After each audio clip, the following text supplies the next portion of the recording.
दुनिया अभी tariff war के चलते ग्लोबल सुस्ती से उभरी नहीं थी कि मिडिल ईस्ट से आई युद्ध की खबरों ने एक बार फिर वैश्विक बाजारों की नींद उड़ा दी है। ईरान और इजराइल के बीच बढ़ते तनाव का असर कई देशों के शेयर मार्केट पर देखने को मिल रहा है, जिसमें भारत भी शामिल है। और अगर ये तनाव एक फुल स्केल युद्ध में बदलता है तो भारत के लिए ये किसी बड़े झटके से कम नहीं होगा। हालांकि देश के पास बड़ी मात्रा में विदेशी करेंसी मौजूद है, जिससे अभी परेशान होने की जरूरत नहीं है। आइए समझते हैं इस युद्ध का आपकी जेब, रसोई और पोर्टफोलियो पर क्या असर पड़ सकता है। नमस्कार, मैं हूं आपके साथ ममता तिवारी। आप देख रहे हैं न्यूज़ 18 का डिजिटल प्लेटफॉर्म। मिडिल ईस्ट में बढ़ते तनाव का असर सिर्फ उस इलाके तक सीमित नहीं रहता, बल्कि पूरी दुनिया की अर्थव्यवस्था पर देखने को मिलता है। इजराइल और अमेरिका के हमलों के बाद ईरान की जवाबी कार्रवाई से हालात और गंभीर हो गए हैं।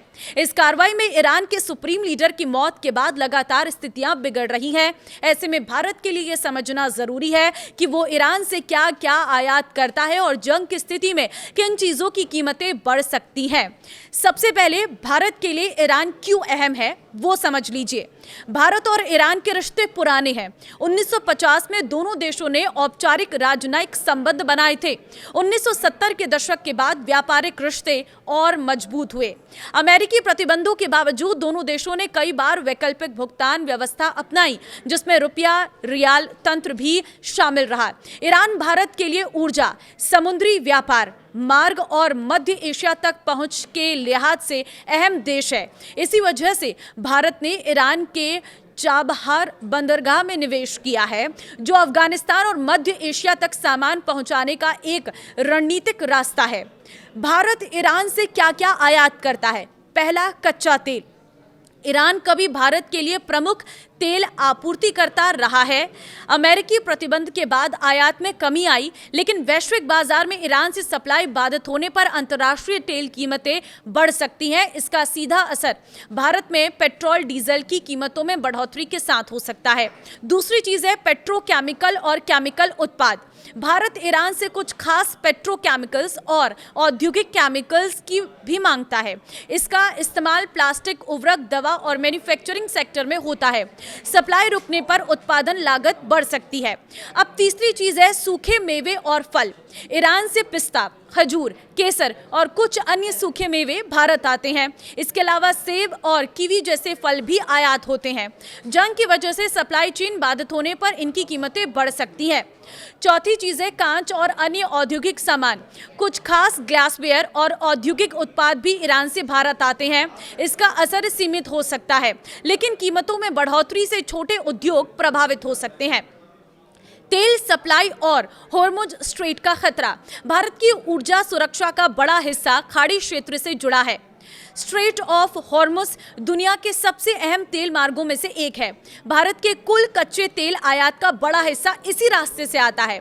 विश्लेषकों के मुताबिक अगर इस समुद्री मार्ग में रुकावट आती है तो भारत के कुल मासिक आयात का करीब 50% तक प्रभावित हो सकता है।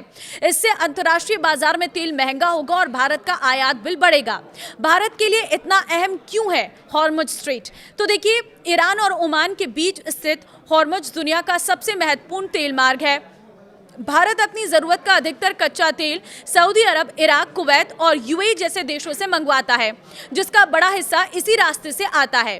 केपलर के lead research analyst Sumit Ritolia के मुताबिक अगर इजराइल ईरान के तेल ठिकानों पर हमला करता है या ईरान इस रास्ते को ब्लॉक करता है तो सप्लाई चेन पूरी तरह से बंद हो जाएगी। इसका असर भारत के साथ साथ ग्लोबल ऑयल मार्केट पर भी पड़ेगा। ऐसा इसलिए क्योंकि भारत अपनी जरूरत का करीब 26 लाख बैरल कच्चा तेल, क्रूड ऑयल, रोजाना इसी रास्ते से मंगवाता है। केपलर के डेटा के मुताबिक जनवरी-फरवरी में भारत के कुल मंथली ऑयल इंपोर्ट का करीब 50% हिस्सा हॉर्मुज के रास्ते ही आया है। नवंबर-दिसंबर 2025 में यह आंकड़ा 40% था, जो अब बढ़ गया है। सूत्रों का कहना है कि अगर हॉर्मुज का रास्ता बंद होता है तो भारत दूसरे विकल्पों पर विचार कर सकता है। इसमें सऊदी अरब की ईस्ट वेस्ट पाइपलाइन और यूएई की Abu Dhabi crude oil pipeline शामिल है। ये दोनों पाइपलाइन इसी मकसद से बनाई गई है ताकि हॉर्मुज के रास्ते का इस्तेमाल किए बिना तेल सप्लाई जारी की जा सके। और देखिए, शिपिंग और बीमा लागत में बढ़ोतरी, मिडिल ईस्ट में तनाव बढ़ने से रेड सी कॉरिडोर और आसपास के समुद्री रास्तों पर जोखिम बढ़ जाता है। जहाजों का बीमा महंगा हो जाता है और माल ढुलाई की लागत बढ़ती है। इसका असर सिर्फ तेल या नहीं बल्कि बाकी आयात निर्यात पर भी पड़ता है। लॉजिस्टिक्स लागत बढ़ने से भारत के एक्सपोर्ट महंगे हो सकते हैं, जिससे वैश्विक बाजार में प्रतिस्पर्धा प्रभावित हो सकती है। आम लोगों पर सीधा असर क्या पड़ेगा? अगर तनाव लंबा खिंचता है तो इसका असर पेट्रोल और डीजल के दाम, रसोई गैस, हवाई किराया, ट्रांसपोर्ट लागत, खाद्य तेल और पैकेज सामान, सूखे मेवे और आयातित फल पर भी देखने को मिल सकता है।